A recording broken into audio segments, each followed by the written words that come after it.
La femme, elle va porter l'enfant pendant 9 mois. C'est quand même pas rien. Là aussi, on noircit un peu le tableau. Mais de fait, c'est éprouvant. C'est une période où on est plus fatigué, où en fait on fabrique un être humain, donc c'est quand même un travail à part entière. Comme les enfants, on est censé revenir très vite au travail, 2 mois et demi après la naissance de l'enfant. Alors, c'est délirant. Je voyais des pères qui ne savaient toujours pas cuire des pâtes et qui disaient « Je n'ai jamais vu mon père cuire des pâtes ». Enfin, c'est quoi cette excuse bidon ? Il n'y a pas un cerveau d'homme qui empêche de voir le panier à linge sale et qui empêche de voir les casseroles, quoi.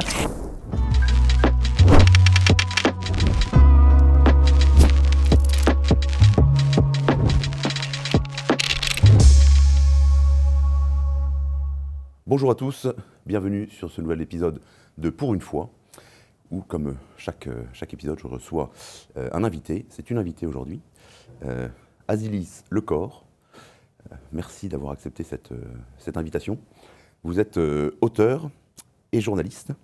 Vous allez vous raconter votre parcours, mais vous avez écrit un certain nombre de livres et, dont on va parler. Et vous êtes aussi rédactrice en chef des pages opinion dans le journal du dimanche depuis 2 ans. Depuis 2 ans. Alors, déjà, je me permets de souligner votre prénom et votre nom à forte consonance bretonne. Ça me fait très plaisir, parce que vous êtes originaire de quel... Du Morbihan. Du Morbihan.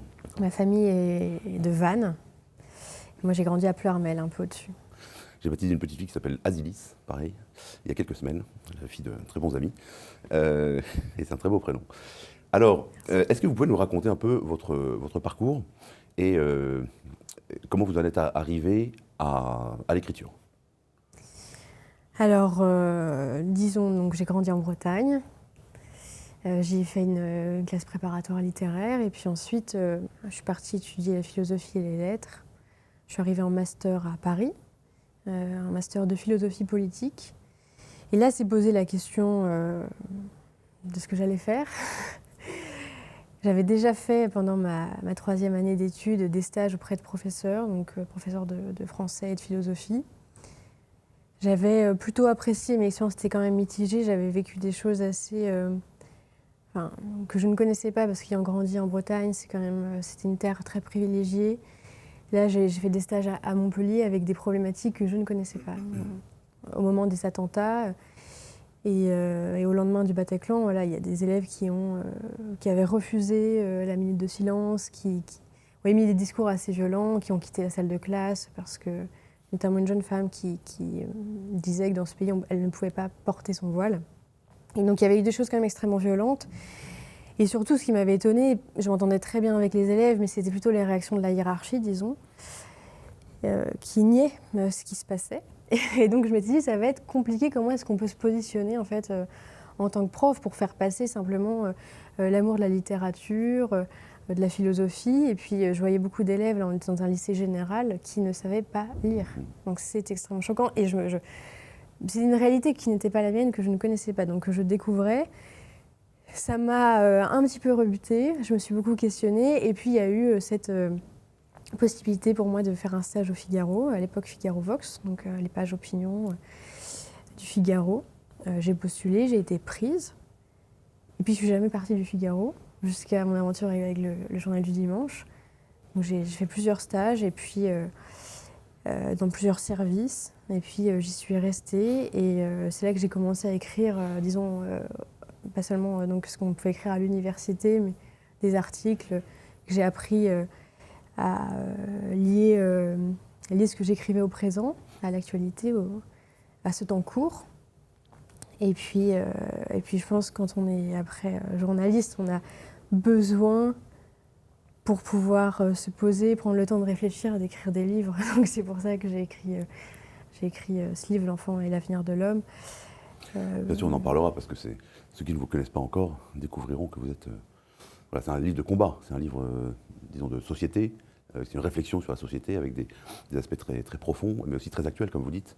Je dis de combat dans le sens où vous voulez faire face à un certain nombre de problèmes. Oui, c'est à contre-courant. Voilà, c'est à contre-courant, exactement.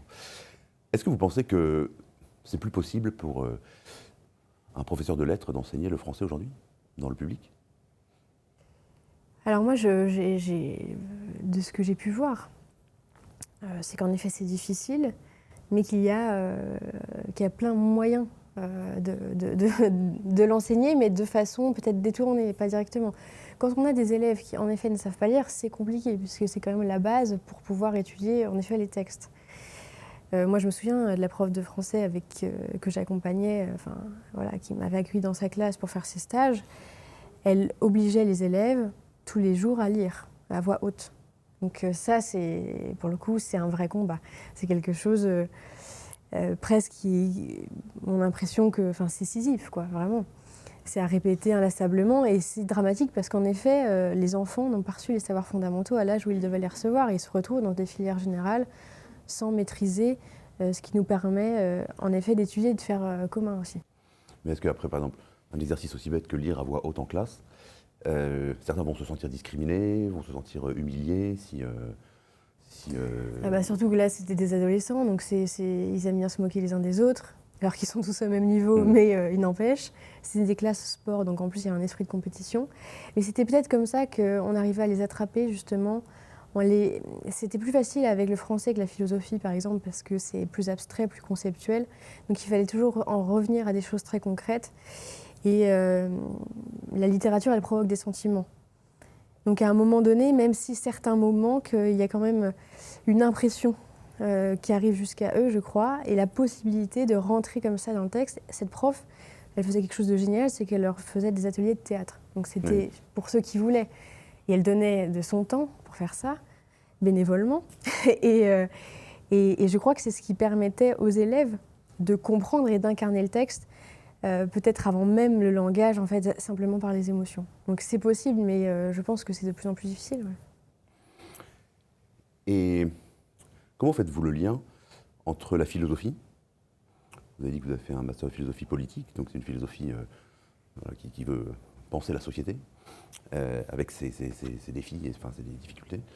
Et la littérature, est-ce qu'il n'y a pas une contradiction? Est-ce que ce ne sont pas deux choses différentes? Oui, je pense que c'est fondamentalement deux choses différentes. Je pense qu'il y a des temps pour la littérature et pour la philosophie, en tout cas dans mon expérience. J'ai voulu faire de la philosophie politique parce que déjà, elle me semblait plus concrète. On pouvait penser la vie de la cité, penser notre destinée en commun, les défis à l'échelle de la nation, même à l'échelle européenne, puisque c'était des sujets qu'on traitait en master. Quels sont les auteurs qui vous ont le plus inspiré ou passionné en philosophie? Ou qui vous passionnent encore aujourd'hui? Le premier auteur, on va dire, où j'ai eu peut-être ce vertige philosophique, où on a l'impression enfin de penser grâce à quelqu'un, c'est avec Descartes. En fait, c'était des intuitions peut-être que j'avais dès l'enfance. Et là, j'avais l'impression que quelqu'un mettait des mots enfin sur quelque chose qui me paraissait assez flou, le fameux cogito. Et donc, j'avais... Donc une recherche de certitude? Oui, c'est ça. À travers le doute systématique? Absolument. Et après, il y a des auteurs qui m'accompagnent toujours, auxquels je reviens tout le temps, comme Lévinas, même qui sont aussi, qui sont pas des auteurs proprement parlés qui m'inspirent, mais qui sont essentiels pour comprendre la modernité. Je pense à Heidegger. Et donc oui, à un moment donné, c'est posé la question de la philosophie politique parce que j'avais envie que ce soit un peu plus concret, j'avais envie de me sentir utile et pas seulement être dans l'abstraction, qui est peut-être un risque parfois de la philosophie. Et c'est pour ça que je suis allée vers la philosophie politique. Je pense qu'on en revient toujours à la philosophie puisqu'elle nous permet de penser et que finalement, elle est assez concrète en réalité. Mais la littérature, c'est différent. En tout cas, moi, dans ma vie, la littérature, c'est... elle passe par le sentiment directement. Elle accroche tout de suite à la poésie. Voilà. Et je trouve, par exemple, pour le sujet de ce livre, L'enfant et l'avenir de l'homme, c'est un essai, donc j'essaie d'aller dans l'argumentation, d'entendre les arguments de ceux qui nous disent qu'il ne faut plus faire d'enfants, etc. Mais j'essaye de mettre beaucoup de littérature, beaucoup de poésie aussi, puisqu'à mon sens, c'est ça, l'esprit d'enfance, c'est la poésie. Et je pense que parfois, au travers d'un personnage, donc d'une psyché aussi, on arrive à comprendre tellement plus de choses que la philosophie, puisqu'on touche au cœur de l'humain et de l'universel plus facilement. L'enfance, la poésie, c'est l'esprit d'enfance, vous avez dit? Ou l'enfance, c'est l'esprit poétique? Oui, c'est ça. Qu'est-ce que vous entendez par là? C'est marrant parce que, en fait, en venant vous voir, je lisais un livre du poète René Guicadou, poète breton. Alors c'est quand même aussi un drame. Alors peut-être que je m'en souviens pas, mais j'étais à l'école communale René Guicadou et je me souviens pas avoir appris un poème de René Guicadou. Bon, je m'excuse auprès de mes institutrices si elles l'ont fait et que j'ai oublié, mais voilà. Ça ne vous a pas marqué en tout cas? Non, et je trouve ça très dommage puisque c'est vraiment absolument sublime ce qu'il écrit. Et là, il y a ce récit de son enfance qui s'appelle « Mon enfance appartient à tout le monde ». Donc il n'y a rien de plus généreux que d'offrir son enfance quand même à lire de cette façon. Et il retrace des souvenirs, donc ça parle beaucoup de la Bretagne, c'est aussi des paysages qui résonnent en moi. Et il explique très bien, il y a cette phrase dans ce livre où il dit tous les secrets des poètes sont là dans l'enfance. Et ça rejoint en fait ce que dit Bernanos aussi sur l'enfance. Bernanos, il dit que ni les poètes, on ne peut... C'est quoi cette phrase exacte dans les cimetières sous la lune? Il y a une phrase que j'avais notée quand j'avais 17-18 ans de Bernanos qui disait le héros comme le saint ne sont pas sortis de l'enfance, ils ne l'ont que comme agrandis à la hauteur ou à la mesure de leurs espérances. Ça, je trouve que c'est oui, les intuitions de l'enfance qui sont poétiques et qui peuvent ensuite être réalisées. On ne recrute pas les vrais enfants ni les poètes, c'est ça qu'il dit. Et il ajoute dans ses journaux On ne recrute pas les vrais enfants ni les poètes. C'est beau ça. C'est très beau. Et dans le journal d'un curé de campagne, il dit aussi que le rôle de l'Église, c'est de perpétuer cet esprit d'enfance. Il dit cette ingénuité, cette fraîcheur. Et je crois que c'est ça, en fait. L'enfance, c'est pas un moment de la vie, c'est plutôt un élan vital. Et c'est quelque chose qu'on doit préserver profondément, auquel on peut toujours revenir dans la vie. Et parfois, on est un peu lassé de l'existence, on oublie. Et on a besoin des enfants eux-mêmes pour nous rappeler à cette poésie. Alors, on va venir aux enfants et au mouvement No Kids et à votre combat pour les enfants. Mais je rebondis sur une phrase que vous venez de dire. C'est vrai que l'esprit d'enfant, c'est aussi typique de la chrétienté. C'est le Christ lui-même qui dit, qui prend un enfant au milieu de la foule et qui dit si vous ne redevenez pas comme un petit enfant, vous n'aurez pas accès au royaume de Dieu. Il y a toute une méditation chrétienne sur l'enfance, sur le fait, sur la confiance envers le Père, dans la figure de Dieu évidemment, enfin de Dieu dans la figure du Père, envers la mère avec l'Église, avec la Sainte Vierge évidemment. Vous-même, est-ce que vous avez été éduqué chrétiennement dans une famille catholique? Non, moi j'ai plutôt grandi dans une famille qui se déclarait à l'époque athée. On m'a appris, on m'a dit que Dieu n'existait pas. On m'a plutôt appris à mépriser ceux qui croyaient en Dieu. Et donc c'était plutôt dans un esprit, en effet. Pourtant en Bretagne, les gens sont plutôt. Alors, oui, mais il y a un esprit très laïcard en Bretagne aussi. C'est un peu les terres contre la côte. Et puis, la côte est peut-être plus facilement caricaturale parce que on imagine les bons bourgeois qui vont à la messe et qui font ça simplement par tradition familiale, mais finalement, c'est pour se montrer. Voilà. C'est vraiment l'idée qu'on en a.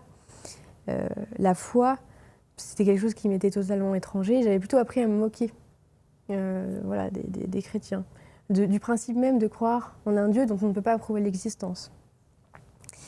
Et puis, la Bretagne, en effet, a une histoire et une terre quand même qui demeure chrétienne, et donc il y a beaucoup d'établissements privés sous contrat catholiques. Donc vous étiez au lycée des Frères Lamennais à Ploërmel, voilà, pendant l'époque de l'adolescence. C'est ça. Et donc ça a été l'occasion de vous poser des questions. Oui, donc je sortais, j'étais plutôt en crise d'ado comme tout le monde, mais qui est une période intéressante parce qu'elle nous oblige à nous poser des questions sur le sens de la vie, sur est-ce qu'il y a quelque chose ou rien. Et un jour, un ami me dit, mais qui lui venait d'une famille catholique et qui était plutôt en crise et en rejet, qui me dit, mais pour toi c'est si évident, en fait, tu ne te poses pas de questions, il y a rien, c'est tout. Et la manière dont il me l'avait posé, je pense que j'étais un peu vexée. En même temps, je me suis dit, il faut vraiment que j'aille au bout de ces questionnements. Et quand j'étais en classe de première, il y a eu un responsable de l'aumônerie, il n'y en avait plus, hein, c'était quand même très désert. La vie spirituelle n'existait pas dans cet établissement. Et là, il est venu mettre un bon coup de pied dans la fourmilière. Et puis, il est venu dans les classes proposer une sortie chez les sœurs bénédictines, Un laïc les sœurs cisterciennes de Campagnac. Un laïc, oui. Et mexicain, donc aussi avec une autre approche extrêmement... il était extrêmement joyeux. Et c'est pas quelque chose que je connaissais de l'Église, la joie, je l'avais pas... je ne liais pas les deux, quoi. Et donc j'ai levé la main hyper spontanément, sans trop savoir ce que je faisais. Et là-bas, on peut dire que... Je pense que j'étais préparée longtemps par déjà un travail, voilà, évidemment, mais aussi de la raison. Et là, d'un seul coup, il y avait une rencontre qui a été possible. C'est toujours étonnant les manières dont la grâce passe, en effet. Bien sûr, bien sûr. Mais, il y a autant de chemin que de personnes. Absolument. Et c'était le jour de la renonciation de Benoît XVI. D'accord. D'accord. Donc en 2013, 12 février 2013. Oui, c'est ça. D'accord. Ah oui, donc c'est récent. 11 ans, ouais. J'ai reçu le baptême il y a 11 ans. Et donc vous avez fait tout ce parcours, vous avez demandé le baptême, donc à l'âge de, en terminale, j'imagine. Voilà, c'est ça. J'ai reçu le baptême, l'Eucharistie, puis j'ai fait la confirmation plus tard, puisque c'était un petit peu en accéléré. Il fallait que tout cela se fasse avant que je quitte le lycée. Et bon, par chance, j'ai reçu cette évidence ce jour-là. Donc ça ne veut pas dire que le chemin n'est pas sinueux parfois, mais en tout cas, j'ai la chance de ne plus douter depuis ce jour-là de l'existence de Dieu. D'accord. Et votre famille, comment ils ont réagi?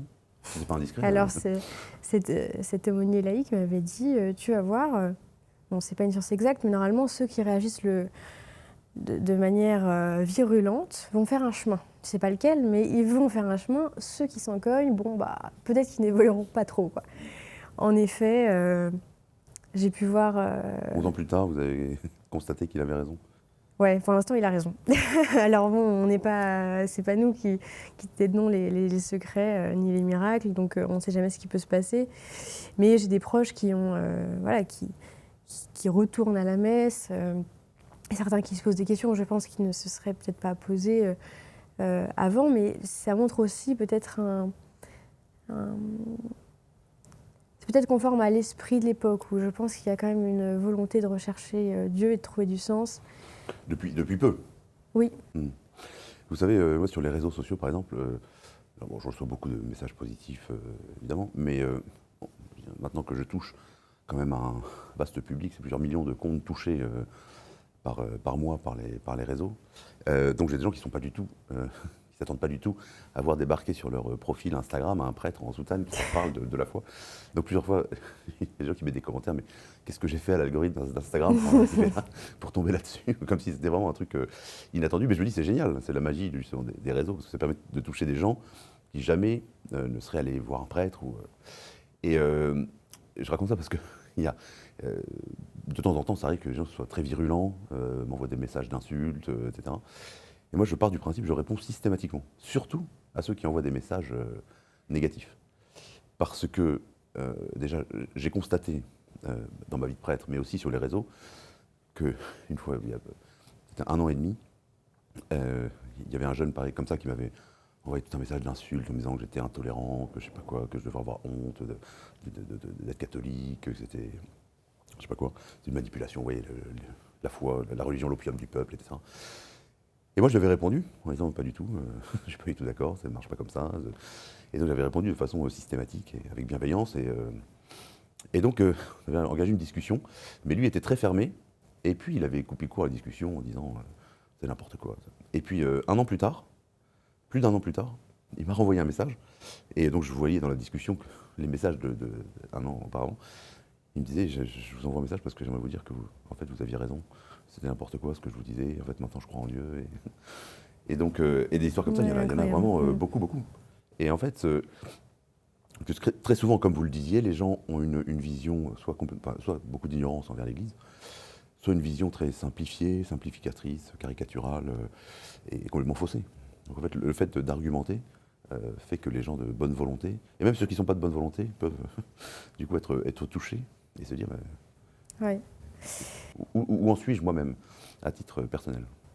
Et je crois que enfin, moi, je trouve que c'est une chance, disons, que j'ai, puisque je sais très bien comment on pense quand on n'est pas chrétien. Donc, je ne me sens aucunement attaquée à titre personnel, Ah oui. parce que j'arrive à mettre à distance, puisque je sais moi-même enfin, quel regard je pouvais avoir sur les catholiques particulièrement, puisque ce sont eux qui sont attaqués dans nos sociétés en réalité. Ah, c'est intéressant, vous savez, parce que Euh, moi j'ai toujours été d'une famille catholique, jamais, je fais ma crise d'adolescence aussi, mais je n'ai jamais remis en cause l'existence de Dieu. Donc c'est vrai que moi je n'arrive pas à comprendre comment on peut vivre sans penser qu'il y a un Dieu qui nous connaît, qui nous aime et qui a un destin pour nous. J'avoue que je n'arrive pas conceptuellement. C'est-à-dire que pour moi, si je fais l'hypothèse qu'il n'y a pas de Dieu, qu'il n'y a pas de vie après la vie, que les actes ne sont pas rétribués, vous voyez, on peut plus faire le bien ou le mal, Oui, en fait, bien ça ne sûr. change rien, qu'on n'est pas jugé, qu'on ne sera pas jugé par Dieu, en fait, je me dis, mais on devient fou. Enfin, Oui, je la suis vie d'accord. devient À la fin complètement des fins, moi, absurde. je me demande tout le temps comment est-ce qu'on peut vivre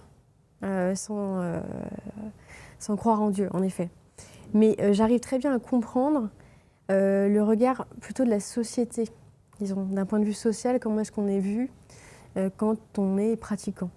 En fait, parce que c'est ça qui prend le dessus. En fait, c'est l'aspect social. Et d'ailleurs, je crois que c'est une démarche qui est un peu difficile quand on est converti, c'est qu'on a l'impression aussi qu'on va rentrer dans un milieu social. Et on se dit, j'ai pas les codes. Alors qu'en fait, c'est absolument pas ça. La foi, c'est pas ça l'Église, et c'est évidemment pas, Bon, de fait, pas il y a ça le des milieux Christ. sociaux et il y a des codes, mais qui dépendent des paroisses, qui dépendent des lieux, qui dépendent des gens Oui, qu'on oui, oui. fréquente. Donc en fait, l'Église est pour tout le monde. Oui, mais c'est vrai que d'un regard extérieur, on s'imagine que c'est, en tout cas moi c'est l'image que j'en Mm. avais, bon c'est pour, surtout en province, c'était vraiment là où il y avait les notables, c'est pas là où il y avait les pauvres. Voilà. Et en fait, Malheureusement, je pense que aussi c'est parce que l'Église en France, dans les 70 dernières années, a abandonné bien les sûr. pauvres, les paysans, Mm. soi-disant pour faire une foi plus mûre, plus adulte, plus assumée, en rejetant d'ailleurs tout ce qui était du domaine de la religiosité, vous voyez, les pardons en Bretagne qui ont été supprimés, les lieux de culte, les saints locaux. Je me souviens d'un prêtre que j'avais appelé dans les Côtes d'Armor, parce que je voulais aller rendre hommage à Sainte Élie Boubane, une femme chrétienne, une ermite chrétienne du 5e siècle. J'avais vu qu'elle était enterrée sur une île, une petite île. Et donc j'appelle le prêtre qui me dit, mais vous croyez encore à ça, vous? Mais ça n'existe pas du tout, ça n'a jamais existé. Je dis, mais comment voulez-vous que les gens aient la foi? Alors que c'était vraiment, c'était cet enracinement, cet ancrage local de la foi Mm. évidemment, qui est humain. Mais notre foi a besoin de racines humaines, historiques, de transmission. Et, euh, et c'est vrai, donc, pour fermer cette parenthèse, c'est vrai que malheureusement, l'Église a un peu laissé tomber le peuple dans les dernières décennies. Oui, et quand elle l'a fait, en fait, c'est les fameux prêtres rouges, oui. Mhm. Et ils ont laissé tomber peut-être l'Église. En fait, c'était soit l'un ou l'autre. C'est-à-dire que, moi, je l'ai beaucoup vu en Bretagne aussi, des prêtres qui étaient enfin, qui vivaient la charité en acte, mais qui donc mettaient de côté totalement la vie des sacrements aussi, parce qu'il fallait d'abord voilà, vivre cette charité en acte. Mais je pense que les deux vont ensemble et que ça a été deux écueils. Oui, c'est un peu la tentation néo-marxiste dans l'Église, sous un prétexte humaniste. On a en fait, il y a toute une partie de l'Église qui aujourd'hui sont les courants progressistes, qui ont prétendu que le rôle de l'Église était un rôle terrestre. D'abord, résoudre les problèmes terrestres. Alors évidemment, la charité chrétienne, c'est quelque chose de concret qui s'exerce envers son voisin, celui qui en a besoin. Mais la plus grande des charités, c'est celle de la prière. Et comme dit le Christ lui-même, et cette scène où il y a Sainte Marie-Madeleine qui fait une onction sur les pieds du Christ quelques jours avant sa mort, avec un parfum de grande valeur. Et Judas, celui qui va trahir le Christ ensuite, qui dit pourquoi est-ce qu'on ne donne pas cet argent aux pauvres? Et le Christ lui répond, parce que moi je vous ne mourrai pas toujours. Et en fait, il montre là que le rôle du prêtre, c'est d'abord de donner le Christ aux hommes.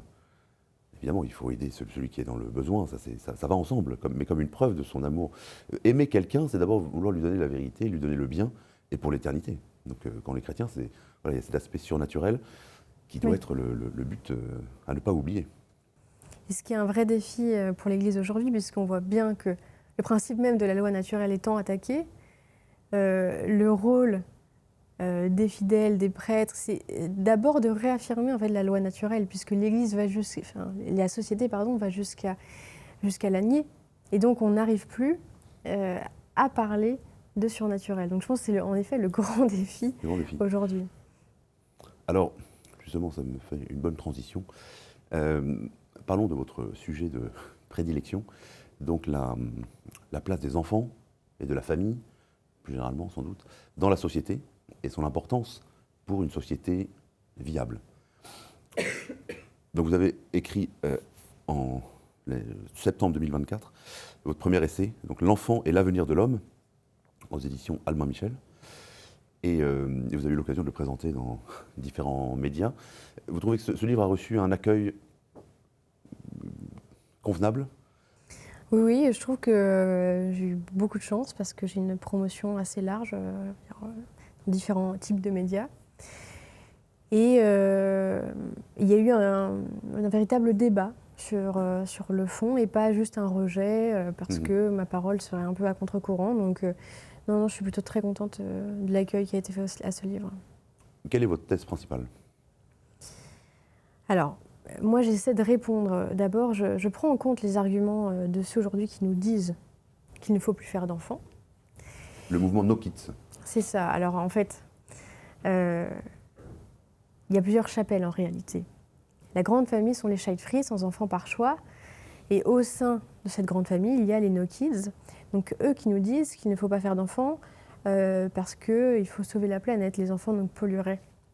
Et donc j'ai voulu analyser ces différents mouvements, les comprendre, et comprendre aussi, puisqu'en réalité la plupart des gens ne sont pas des militants, c'est extrêmement minoritaire, même si ça fait beaucoup de bruit dans les médias, beaucoup de bruit sur les réseaux sociaux, essayer de comprendre pourquoi il y avait cette baisse de la natalité qui est attestée par les chiffres, et pourquoi des gens de ma génération se disaient « je ne vais pas me lancer dans cette aventure-là ».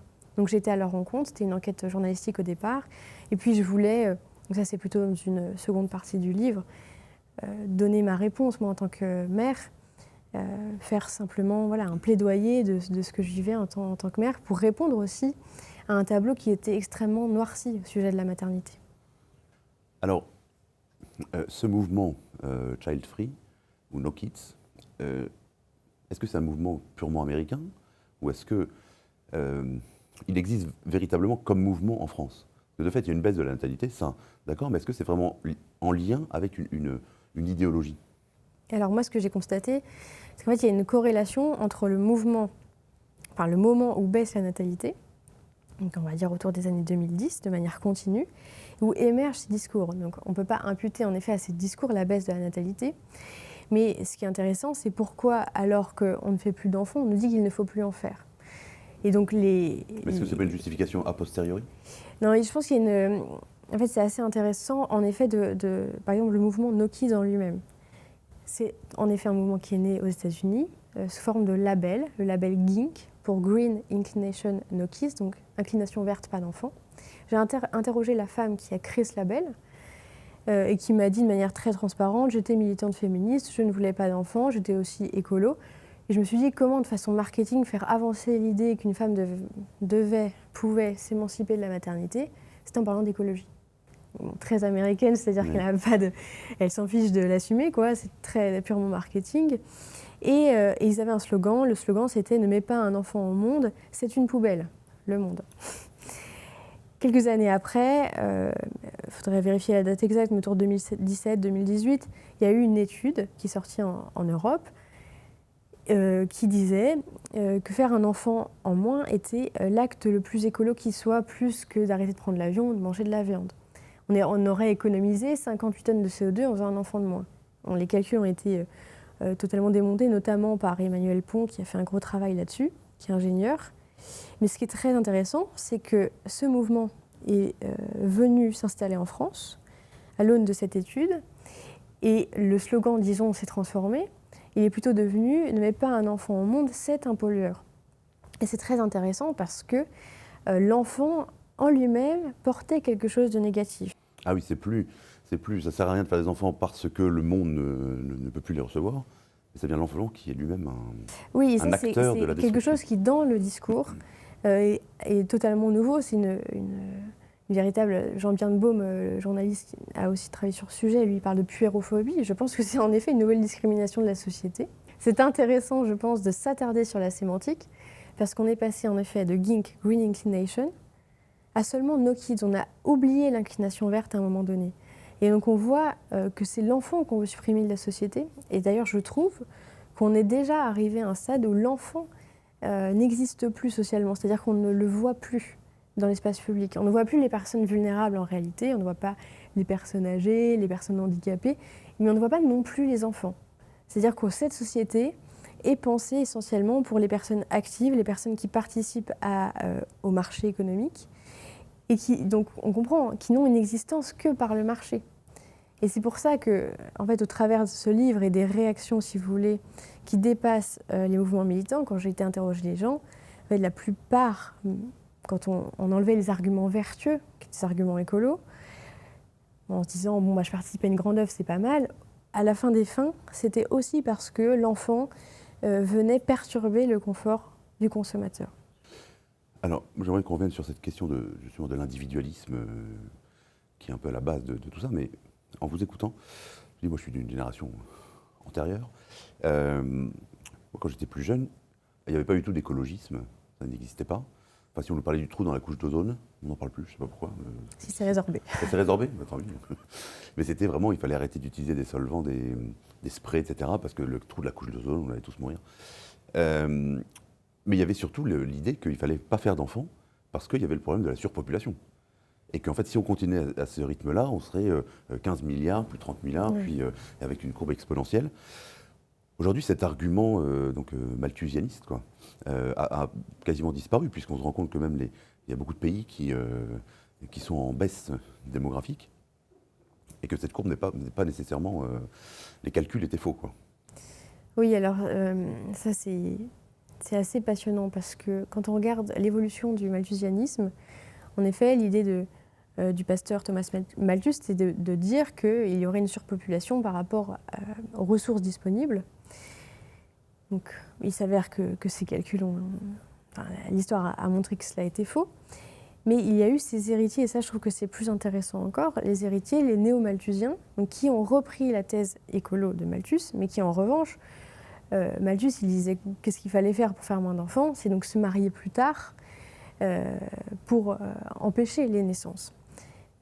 Or, les néo-malthusiens ont dit non, on veut qu'il y ait une libération sexuelle, donc c'était 68 avant l'heure, hein, et qui ont donc, les premiers, dit qu'il fallait favoriser la contraception et les avortements tardifs aussi pour émanciper les femmes de la maternité. Et donc il y a eu ce mélange finalement de ces deux thèses qui a donné, à mon sens, vraiment une filiation avec les mouvements progressistes d'aujourd'hui. Et je pense que l'aboutissement absolu, c'est peut-être ce livre dont je parle, qui est celui d'Antoine Bueno, qui s'appelle « Permis de procréer », où il dit que finalement, il faudrait établir une sorte de dictature verte. Alors, il n'emploie pas le mot dictature à proprement parler, mais... Non, ça doit être présenté sous l'aspect de la démocratie et de la liberté, etc. Non voilà, mais il dit que pour faire des enfants, il faudrait un permis, exactement. Et donc, tout ça, ce serait organisé par l'État avec des contrôles réguliers chez l'assistante sociale, en amont du projet d'enfant. Donc, on voit bien que l'enfant, en fait, est un projet qui doit être validé. Et ça, je pense que c'est, sans aller dans cet excès-là, une mentalité qui aujourd'hui est répandue, c'est que l'enfant, on ne l'accueille pas pour ce qu'il est, mais on l'accueille si il coche notre checklist. Donc, c'est-à-dire qu'il faut avoir fait les études, avoir eu le CDI, accéder à la propriété, ce qui devient de plus en plus compliqué. Et puis, après, on peut investir cet énième projet qui est celui de faire un enfant. Et donc, l'enfant est un projet qu'il faut réussir. Et c'est ça, je pense, qui fait peur aussi à beaucoup de jeunes parents. C'est est-ce que je vais réussir ce projet ? Puisqu'en fait, je ne sais même pas. Et puisque ça reste une personne, je ne sais même pas qui je vais accueillir. Donc, est-ce qu'il correspondra à mes propres attentes et à ce que je projette sur lui ? D'où le désir de pouvoir choisir son enfant, le sélectionner, pouvoir le Bien rejeter si sûr. on n'en veut pas, si c'est pas le bon moment. Oui. Vous avez utilisé un terme que je trouve très intéressant, c'est la notion de projet. Alors moi-même en philosophie, contrairement à vous, moi je fais des choses très spéculatives et très abstraites. Moi j'ai beaucoup travaillé la notion de substance et de relation. Et j'essaie de défendre dans ma thèse, en lien avec la philosophie médiévale, et les questions de la Trinité et de la création, qui sont des relations dans le monde et entre le monde et Dieu. Enfin. Et justement, l'un des exemples qu'on me demande, quel est l'intérêt de cette question de la relation, je soutiens cette thèse que de larges pans de la pensée contemporaine, de la philosophie et de la théologie contemporaine, peuvent être vus comme la prise de pouvoir de la relation ou de la relationnalité sur la substance. Et l'exemple, par exemple, de l'avortement, mais c'est exactement ce que vous dites pour l'enfant en général, la question est, est-ce que l'enfant rentre dans un projet parental? Et si ce n'est pas le cas, alors il n'a pas le statut d'enfant. Comme si c'était la relation aux parents, donc ça te place dans un projet, dans une relation, qui donnait à l'enfant son statut. Et si la mère n'en veut pas, ou si le père n'en veut pas, ou si les circonstances économiques ou sociales ne le permettent pas, alors l'enfant n'est pas un enfant. Alors on peut appliquer cette question de la relationnalité à d'autres choses, des questions, en particulier la question de la théorie du genre. En fait, on ne naît pas avec un sexe, mais en fait, on se construit selon ses affections ou selon ses rapports, ses relations sexuelles. Donc, j'essaie de montrer finalement il y a une question fondamentale à la base qui est est-ce que les choses, et les êtres humains en particulier, sont des substances qui sont données et ensuite qui rentrent en relation, évidemment, la relation étant fondamentale, mais ou est-ce que c'est les relations qui constituent la substance comme telle? Donc c'est très théorique, mais je vois là effectivement cette réflexion sur l'enfant comme projet et non plus comme don, non plus comme quelque chose qui est reçu et qui nous dépasse. Oui, on pourrait employer un terme à la mode, c'est la notion de consentement. Il faudrait consentir à l'enfant. Et c'est vrai que quand l'enfant n'est plus qu'un projet, après tout, on n'est pas forcément censé l'accueillir, puisqu'il n'est plus pour un être à part entière. Parce que vous voyez, si ce n'est pas un projet, l'enfant, qu'est-ce que c'est? C'est un être justement à part entière qui nous est donné par Dieu ou par la nature, si on ne veut pas mettre Dieu par la vie, et que l'on doit recevoir tel qu'il est, pour ce qu'il est lui, et non pas pour ce qu'il signifie pour nous. Oui. Est-ce que c'est pas très réactionnaire de penser comme ça? Alors, ça ne me gêne pas d'être réactionnaire, mais... Est-ce que c'est réactionnaire? Enfin, ça, c'est une grande question. Est-ce que la question, c'est plutôt, est-ce que c'est un discours que l'on peut tenir dans la société qui est la nôtre aujourd'hui? Quand on est chrétien, ça va de soi. On est censé, en tout cas. On est censé, oui, parce qu'il y a beaucoup de chrétiens qui ne vont pas jusque-là. Mais est-ce que ça, c'est un discours qu'on peut faire entendre? De manière théorique, c'est peut-être toujours compliqué. C'est peut-être par l'expérience de vie. En fait, quand on est une femme et que la vie surgit en nous, alors oui, on peut faire le choix de ne pas accepter cette vie. Mais moi, il y a quelque chose que je trouve concrètement très fantastique, c'est quand on apprend qu'on porte la vie, qu'on est enceinte, en fait, cette vie était déjà là avant qu'on le sache. Et ça, je trouve que c'est quelque part la preuve qu'on est simplement le moyen de faire rentrer cette vie dans le monde, mais qu'on n'est que ce qui permet de la faire passer. Et je trouve que c'est aussi ça qui est très beau dans cette aventure, c'est que ça nous dessine déjà aussi en tant que parents. C'est-à-dire qu'on comprend très bien que on ne va pas pouvoir projeter quoi que ce soit sur l'enfant, puisqu'il va toujours, par définition, il est libre. Et c'est un être à part entière. Donc je suis là pour l'accompagner, pour essayer de lui transmettre ce que j'ai à lui transmettre. Mais ensuite, c'est lui qui fera ses choix. Et ça peut paraître vertigineux, évidemment, surtout si on conçoit l'enfant comme un projet et qu'on espère pour lui, par exemple, c'est quelque chose qu'on m'a déjà dit, mais tu n'as pas peur que tes enfants ne réussissent pas.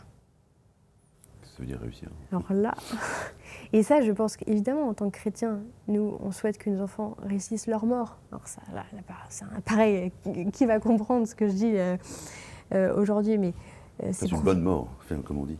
Absolument. Et c'est pour ça que moi, je ne projette absolument rien sur mes enfants, et je ne souhaite pas non plus qu'ils réussissent mieux que moi, puisque c'est aussi le souhait de beaucoup de parents. C'est ça, c'est aujourd'hui, si on fait moins d'enfants, les études montrent que dans un milieu plutôt populaire, on aura un enfant, un milieu plutôt aisé, deux. Pourquoi ? Parce qu'on espère, en n'ayant qu'un enfant, de pouvoir tout investir sur lui et qu'il y ait cet ascenseur social. Ce n'est pas du tout ma façon de voir mon rôle en tant que parent.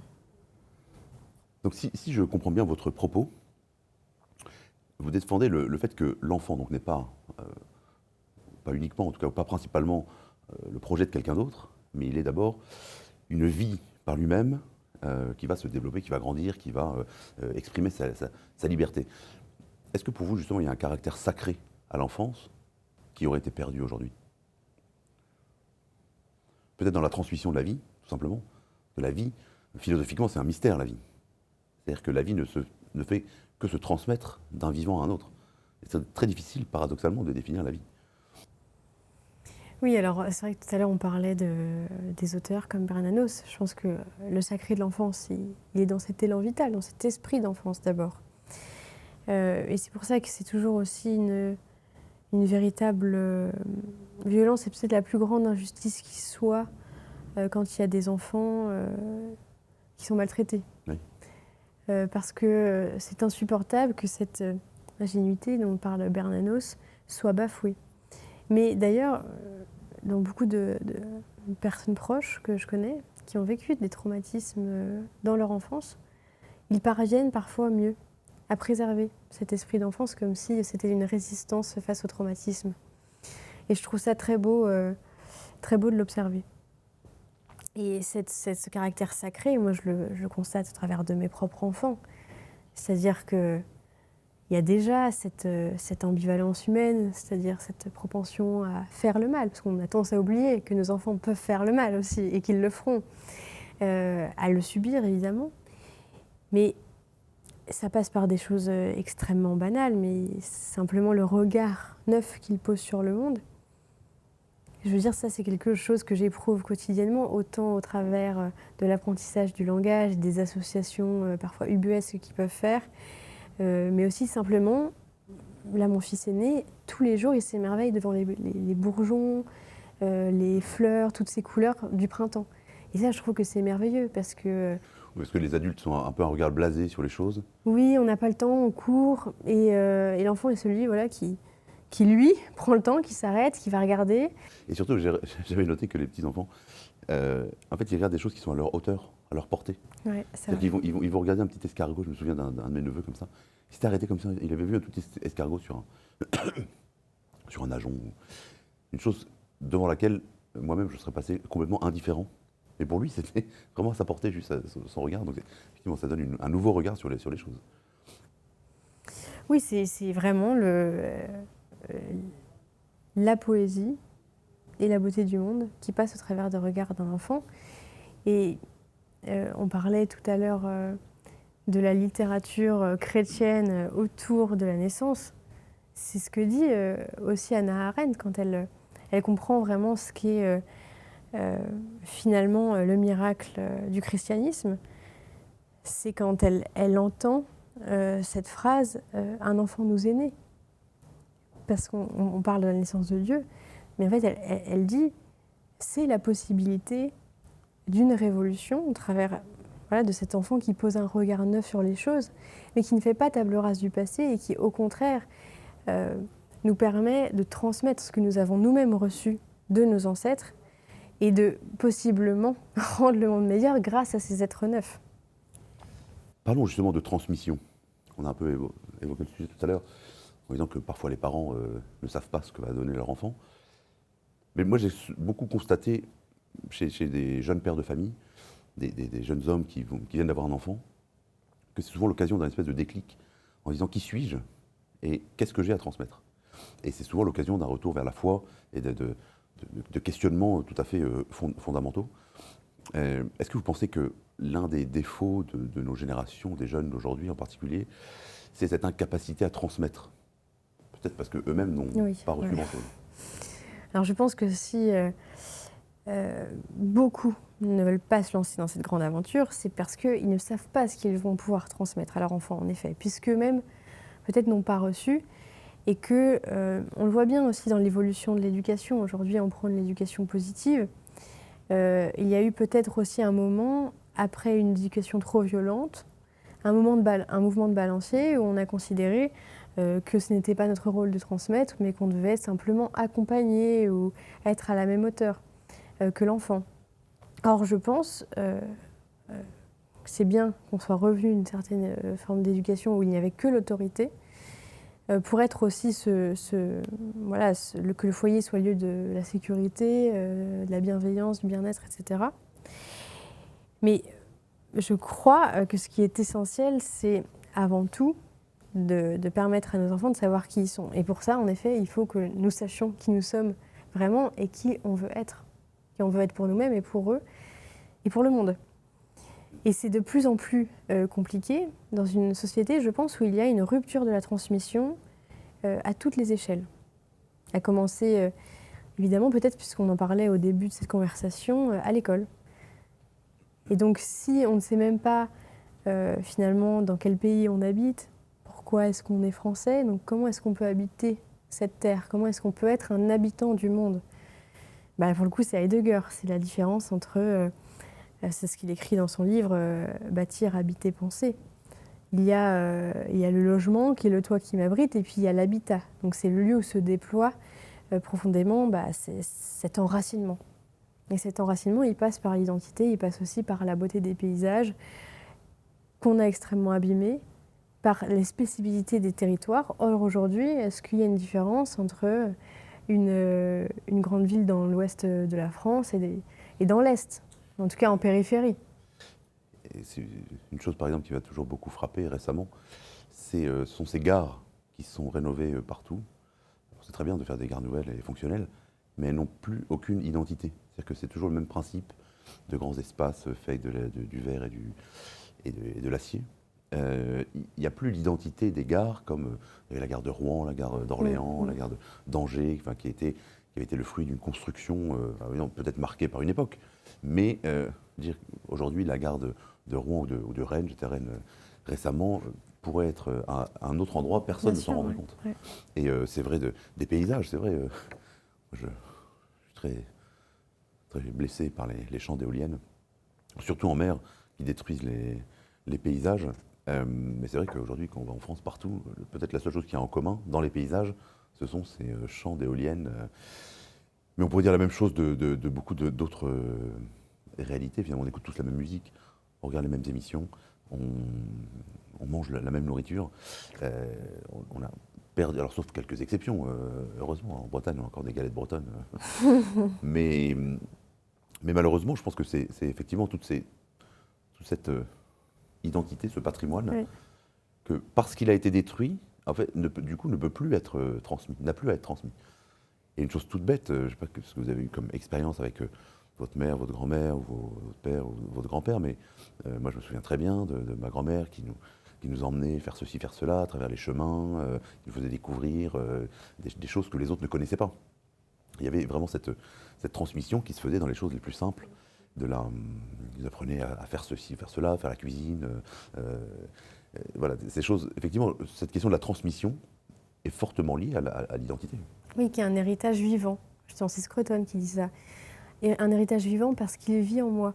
Et c'est pas simplement cet héritage commercialisé comme le folklore en Bretagne où on va finalement dans un bar. Bon, on a une duchesse Anne, on est content, mais il y a les petits drapeaux et puis comme ça, quand on prend une photo pour son Instagram, on voit qu'on est en Bretagne et pas ailleurs. Mais enfin, c'est pas ça qui fait proprement notre appartenance à cette terre. C'est en effet la transmission aussi de personnes qui vivent ici et maintenant, et qui après passent leur tour pour que nous-mêmes nous puissions nous y installer, nous y enraciner. C'est comme ça que se passe la transmission. Et dans un monde, c'est vrai, de la mobilité, comment est-ce qu'on s'enracine ? Je pense qu'on peut s'enraciner en partant ailleurs. Mais encore faut-il savoir d'où l'on vient. Souvent, je fais ça quand je donne des conférences sur la jeunesse, etc., et le christianisme et le retour à la foi. J'essaie de faire le lien entre ce qui est naturel et ce qui est surnaturel. C'est-à-dire qu'il n'y a de foi que ancrée dans une identité, dans une nature vécue ici et maintenant. Et souvent, je demande aux jeunes qui sont là, je dis, est-ce que vous êtes capable de me dire, si je vous pose la question, c'est où chez vous? Est-ce que vous savez répondre à cette question? Et je dis, si vous ne savez pas répondre, c'est possible. Mais mettez-vous comme objectif, à court ou moyen terme, d'avoir un endroit qui est chez vous. C'est jamais trop tard, c'est-à-dire que vous pouvez fonder un chez vous et le transmettre à vos enfants, etc. Mais ceux d'entre vous qui savent répondre à cette question, chez moi, c'est à tel endroit, c'est nécessairement lié avec la transmission. Sauf des exceptions tout à fait particulières, mais un jeune, moi je réponds toujours, moi, chez moi c'est Erquy, dans les Côtes-d'Armor, parce qu'il y a eu, et pourquoi? Parce qu'il y a 8 générations de Raffray qui sont enterrés dans le cimetière du village. Même si j'ai jamais vécu sur place, moi j'allais en vacances très souvent, mais voilà, les racines elles sont là. Donc retrouver des racines pour pouvoir transmettre. Et j'allais dire, on est en train de dire de façon peut-être trop compliquée des choses très très simples. Parce qu'un arbre dont on a coupé les racines ne peut pas transmettre de bourgeons et ne fait pas de fruits, tout simplement. Voilà. Donc peut-être que s'il n'y a pas d'enfants, c'est parce que les racines ont été coupées. Alors j'aimerais qu'on passe à un autre thème très, très lié, un peu délicat. Je suis très heureux de vous avoir là pour en parler. J'aimerais qu'on parle des femmes, du féminisme et justement de la position, de la responsabilité, des enjeux pour les femmes aujourd'hui face à cette crise de la natalité.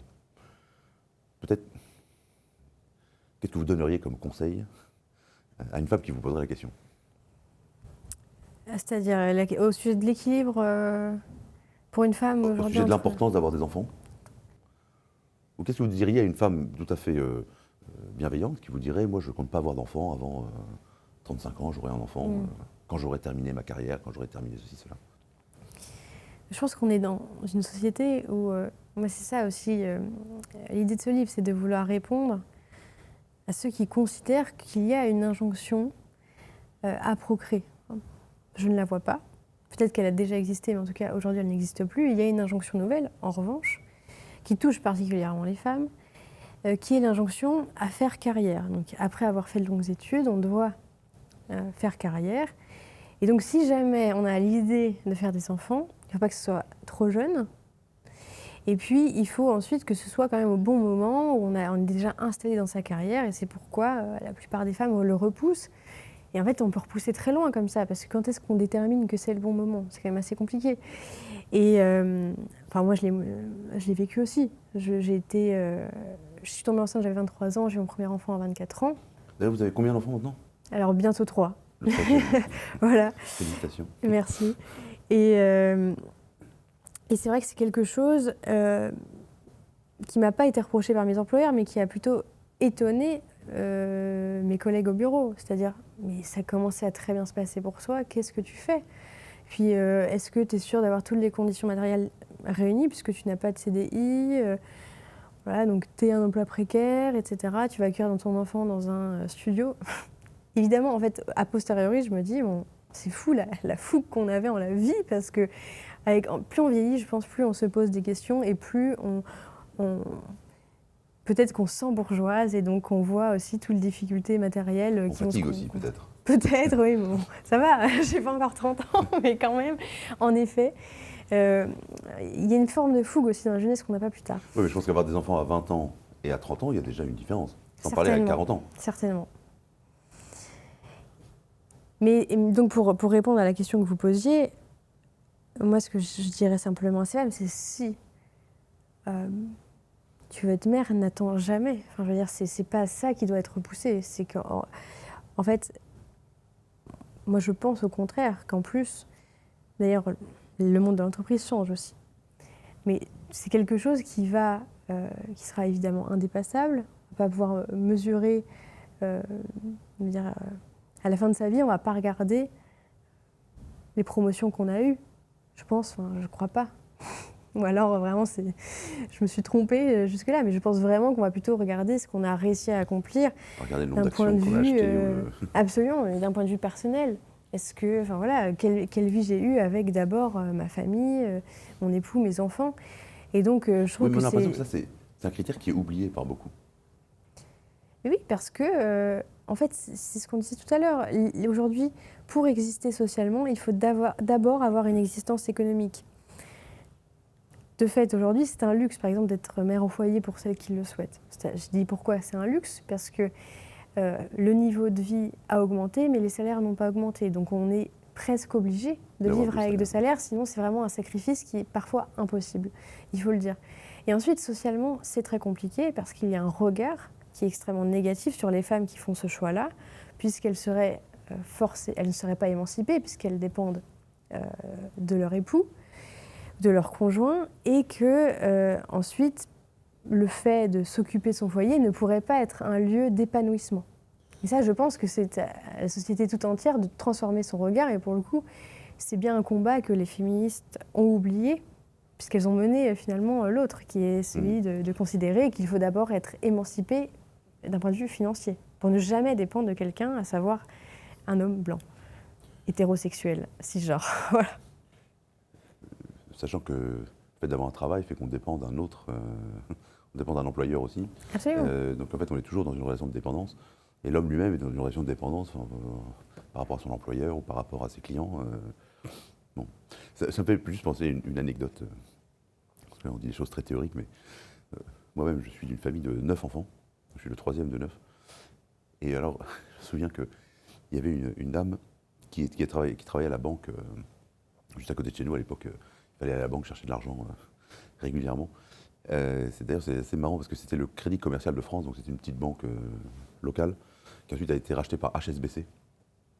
Et donc quand elle a été rachetée par HSBC, la guichetière qui était à la banque, qui connaissait très bien mes parents parce qu'ils allaient régulièrement mettre de l'argent ou chercher de l'argent, et qui avait dit à ma mère un jour quelque chose du genre, je ne sais pas comment vous faites pour avoir autant d'enfants, moi c'est ma carrière qui compte. Et puis cette dame disparaît quand la banque est rachetée. Bon, et ma mère un jour la croise au supermarché quelques temps plus tard. Et donc je me souviens de ma mère qui rentre à la maison qui dit j'ai rencontré madame chose qui était très désespérée, qui pleurait, etc. En disant rendez-vous compte, ils m'ont viré comme ça, sans tenir compte de mon ancienneté. Moi j'avais donné ma vie pour cette banque et ils m'ont vraiment jeté comme quelqu'un qui comptait pas.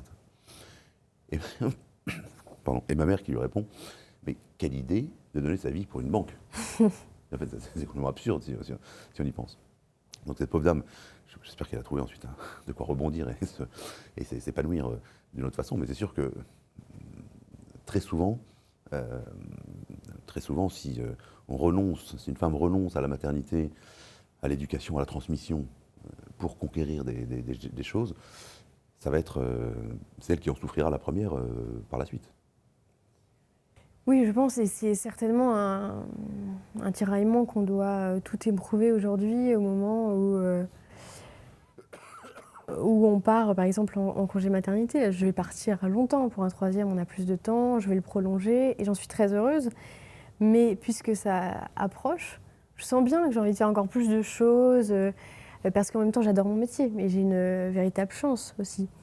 Mais il y a une phrase que j'aime à me répéter pour me rappeler aussi ce qui est l'essentiel, c'est qu'il n'y a pas de plus grand amour que de donner sa vie pour ceux qu'on aime. Et belle phrase. Voilà. Par un lui-même, ouais. Voilà. Et je crois que ça permet quand même de se replacer, c'est-à-dire à la fois de se recentrer en se décentrant.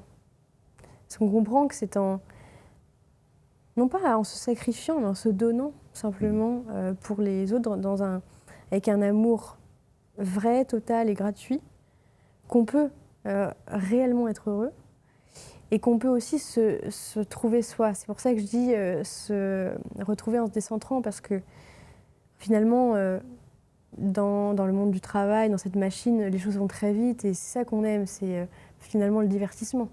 C'est qu'on n'a pas besoin de penser, on est dans l'action et là, on est, au contraire, je pense, dans quelque chose dans ces moments privilégiés pour nous les femmes, parce qu'on a quand même ces coupures dans la carrière, et je pense que ça, on le dit jamais.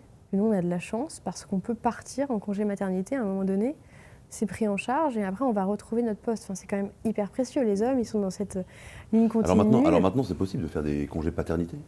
Oui, mais alors... Qu'est-ce que vous en pensez? Pourquoi c'est pas les pères qui... C'est 1 mois pour les hommes après la naissance et puis alors il y a cette possibilité en effet du congé parental pour les 2 parents. On voudrait même aujourd'hui ce qu'on appelle le nouveau congé de naissance avec 6 mois pour les 2 parents à égalité. Je pense qu'il ne faut pas oublier une dimension, c'est la dimension corporelle qui est totalement aujourd'hui occultée. Justement, on en revient à la loi naturelle aussi. C'est-à-dire que la femme, elle va porter l'enfant pendant 9 mois. C'est quand même pas rien. Là aussi, on noircit un peu le tableau. Mais de fait, c'est éprouvant. C'est une période où on est plus fatigué, où en fait, on fabrique un être humain, donc c'est quand même un travail à part entière.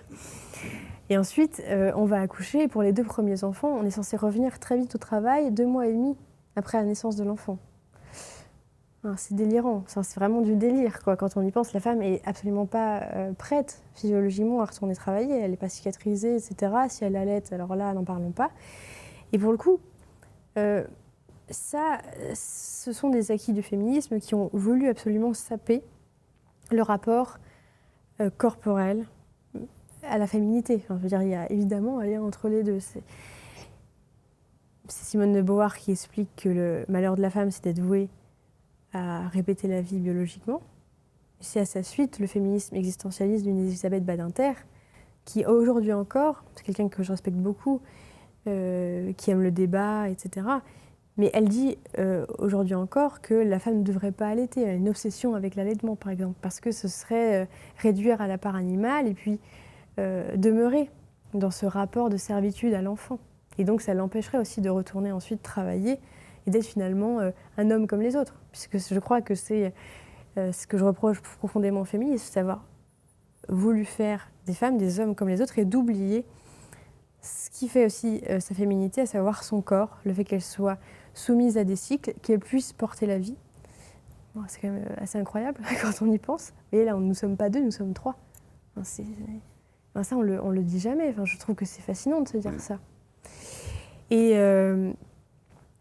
donc voilà, le plus grand reproche que je pourrais faire, c'est pourquoi je pense que la femme a besoin, en priorité, d'un congé plus long. Je pense en revanche que oui, il ne faut pas oublier la place des pères et que c'est extrêmement précieux que le père soit là les premiers mois de vie. Si c'est possible, c'est vraiment fantastique parce que en fait, c'est toute une cellule familiale qui se recompose. On n'est plus 2, on devient 3, après on devient 4. Enfin, à chaque fois, c'est quand même une recomposition et un besoin de tous s'apprivoiser ensemble parce que c'est la première communauté de vie. Des nouvelles relations, effectivement, qui changent finalement chacun. Et quelle est la part de responsabilité des hommes dans cette évolution, j'allais dire wokiste, ou même plus, vers l'absence de l'enfant ou la haine de l'enfant dans les dernières décennies? Alors, parce que c'est un peu trop facile d'accuser les femmes. Je oui, pense oui. que... Non, alors... Parce que moi, de mon point de vue d'homme et de prêtre, je pense que l'homme, à moins d'avoir atteint une certaine maturité, le désir de vouloir devenir père et d'engendrer, ne voit la femme, enfin, je schématise évidemment, que comme un objet sexuel d'abord, de plaisir. Et la génération, dans la mentalité actuelle de la jeunesse, n'est que un défaut ou un problème qui pourrait s'en suivre de la sexualité. C'est-à-dire qu'à moins d'une certaine maturité de l'homme qui veut engendrer, et je pense que c'est tout homme a ce désir d'engendrer, donc de transmettre. Il y a plusieurs façons d'engendrer. On peut engendrer spirituellement, on peut engendrer par l'enseignement, on peut engendrer par la transmission, mais principalement les hommes engendrent évidemment par la biologie, par la vie. Mais voilà, il y a beaucoup de cette mentalité chez les jeunes en disant la séparation entre la sexualité et la génération, en fait, fait que la génération devient vraiment une option qui est le pire des cas. Oui, alors ça, je pense que ça vaut autant pour les hommes que pour les femmes. Il se trouve qu'en effet, les hommes ne portent pas l'engendrement dans leur corps. Enfin, et ils n'engendrent pas à travers leur propre corps. Donc, ils peuvent plus facilement se dédouaner, ils peuvent partir. Enfin, je veux dire, c'est ça.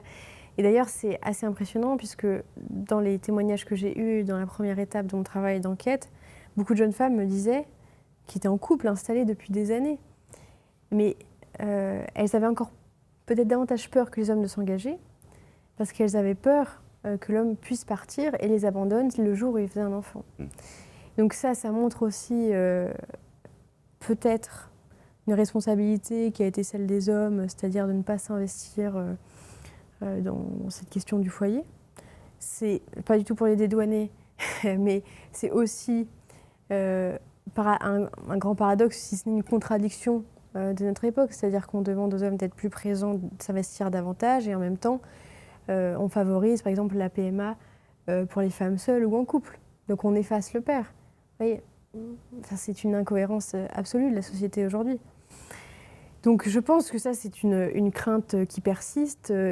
Je voyais un documentaire hier soir, pour tout vous dire, d'enquête exclusive qui montrait l'évolution de l'éducation.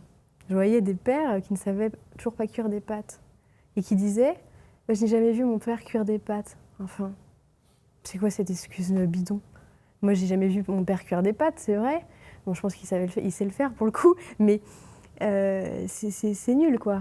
Je veux dire, il suffit de lire, il y a 2 lignes, on fait bouillir de l'eau, on met les pâtes, ça va. C'est à la portée de tout le monde, quoi. Il n'y a pas un cerveau d'homme qui empêche de voir le panier à linge sale et qui empêche de voir les casseroles, quoi. Donc il y a quand même, je pense aussi, des choses assez basiques qui ne sont toujours pas acquises. C'est vrai que ça peut paraître étonnant. Et de ce point de vue-là, je ne pense pas que ce soit féministe de considérer simplement que les hommes doivent être aussi investis dans la vie du foyer, dans la mesure surtout aujourd'hui où les deux travaillent, où l'homme et la femme ont un travail à temps plein. Donc ça, c'est une vraie question. C'est plus, je dirais, l'époque où en effet la mère, qui était une période extrêmement réduite dans l'histoire de l'humanité, de la mère au foyer, ça a duré 20-30 ans. Les femmes ont toujours travaillé, c'est aussi pareil, un mythe aussi qu'on aime bien réinstaller, mais elles travaillaient peut-être plus de chez elles dans l'exploitation familiale, en tant que paysanne, commerçante. Il y a ce texte magnifique de la Sainte Écriture, tiré du livre de la Sagesse, je pense, ce qu'on appelle l'épître de la femme forte. Et donc c'est un texte de l'Ancien Testament, qui répond très bien à cette objection selon laquelle les femmes devraient être au foyer, etc. Alors effectivement, il y a l'homme, c'est-à-dire son mari, et discute avec les hommes de la ville, des choses aux portes de la ville, mais elle achète des terrains, elle construit des usines, elle s'occupe des employés, elle paye leur salaire, Donc l'image de la femme de l'Ancien Testament, c'est pas du tout la bourgeoise qui reste à côté de sa fenêtre en buvant du thé en attendant que son mari entre à la maison. C'est très mais moi, je pense que cette image, ça n'a jamais existé vraiment. Et c'est une caricature qui a été fabriquée pour justifier ensuite la libération, soi-disant, de la femme. Oui, et puis par ailleurs, c'était aussi, je veux dire, un moment de confort lié à la consommation. C'est-à-dire que la femme avait la possibilité de rester chez elle tout en étant émancipée d'un certain nombre de tâches grâce à l'électroménager. Enfin, on a cette image Moulinex en tête. Et de simplement aussi être plus présente pour le foyer. Enfin, c'était aussi, puisque j'ai employé cette expression tout à l'heure, un luxe. Or aujourd'hui, je pense que donc on est resté toujours dans cette image assez figée, totalement absurde. Je ne sais pas d'où elle vient, puisque pour le coup, il n'y a pas une naissance à ce niveau-là de l'homme et de la femme qui est plus ou moins apte à passer l'aspirateur ou à cuire des pâtes, vous voyez. Donc je pense qu'il y a quand même un véritable progrès sur cette question encore à faire. Et donc, c'est-à-dire l'investissement global de l'homme, non pas dans des rôles interchangeables, dans un rôle de complémentarité, mais aussi présent dans le foyer, tous les deux, quoi. Pour conclure cet entretien, est-ce qu'il y a quelque chose que vous voulez ajouter ? Peut-être un élément de votre ouvrage, quelque chose qui vous guide ou qui vous semble important à transmettre, ou peut-être pour le futur ?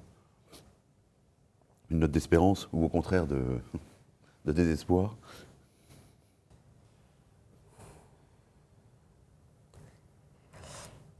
Non, mais je pense qu'on est une génération qui a peur, qui a mille raisons d'avoir peur, qui a mille peurs, qui s'attarde beaucoup sur toutes ces raisons de craindre pour l'avenir, que je ne nie pas, qui sont réelles.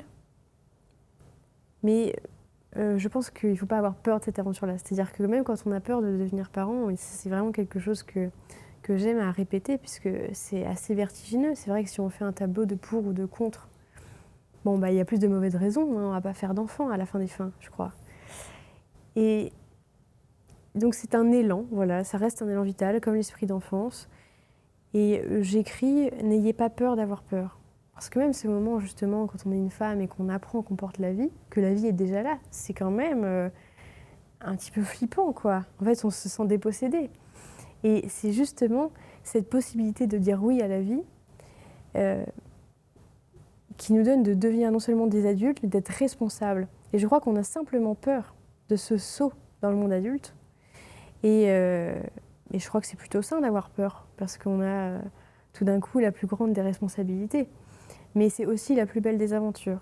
Donc, Est-ce qu'on ne pourrait pas traduire mot pour mot exactement ce que vous venez de défendre, ce que vous venez d'expliquer, non pas sur la question de la transmission de la vie, mais sur la question de la foi? Parce que, effectivement, la foi, c'est aussi un saut dans l'inconnu. Il y a un aspect qui est... j'ai peut-être des bonnes raisons de croire, j'ai des arguments, mais à un moment, c'est une question de confiance et d'amour. Et d'abandon. Et d'abandon. Et d'abandon. Et de confiance en l'autre. Et enfin, l'autre, c'est Dieu dans la relation de foi. Mais finalement, ce qui me vient à l'esprit, c'est peut-être que la crise de la natalité d'aujourd'hui, de la maternité, de la paternité, finalement, est-ce que ce n'est pas simplement le contre-coup d'une crise de la transcendance?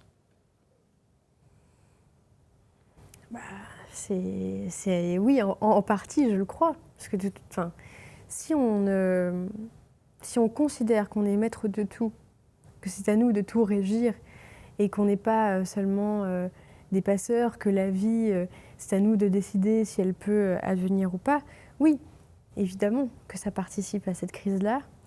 Et d'ailleurs, il y a quelque chose, je trouve, qui est presque aussi une preuve de l'existence de Dieu qu'on peut vivre quand on devient parent, c'est ce moment de la naissance.